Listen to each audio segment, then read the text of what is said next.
బంగారు తెలంగాణ అంటే ఏంది? హరీష్ రావు ఇంట్లో బంగారం ఉంటే, సంతోష్ రావు ఇంట్లో బంగారం ఉంటే బంగారు తెలంగాణ అవుతుందా? కాదు కదా. ప్రతి ఒక్క సమాజం బాగుంటేనే బంగారు తెలంగాణ అవుతుంది. నేను అదే కదా మాట్లాడినా.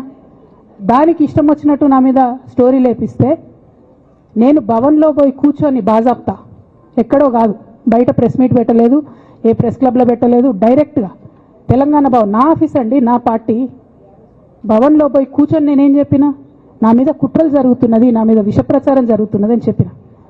నేను రామన్నను బుజ్జగించి గడ్డం పట్టుకొని అడుగుతా ఉన్నా, అన్న నీ చెల్లెని,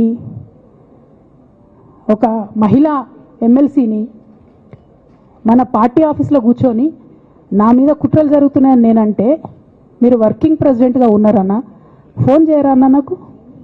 ఏమైంది బేటా, ఎందుకు బాధపడుతున్నావు అని ఫోన్ చేయరా? ఇది ఎప్పుడు జరిగిన ఇన్సిడెంటు? లేక లీక్ కాకముందు, నేను నా కొడుకు గ్రాడ్యుయేషన్కి అమెరికా పోకముందు, అంతకుముందే. మరి మీరు వర్కింగ్ ప్రెసిడెంట్ కదన్నా, నేను పార్టీ ఎమ్మెల్సీని కదా. చెల్లెలు అన్న బంధుత్వాలు పక్కన పెడదాం ఒక్క నిమిషం.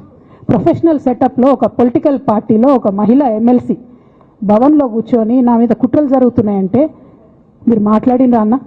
103 రోజులు అయిపోయిందన్న ఏళ్ళకి, ఒక్క మాట మాట్లాడినరా?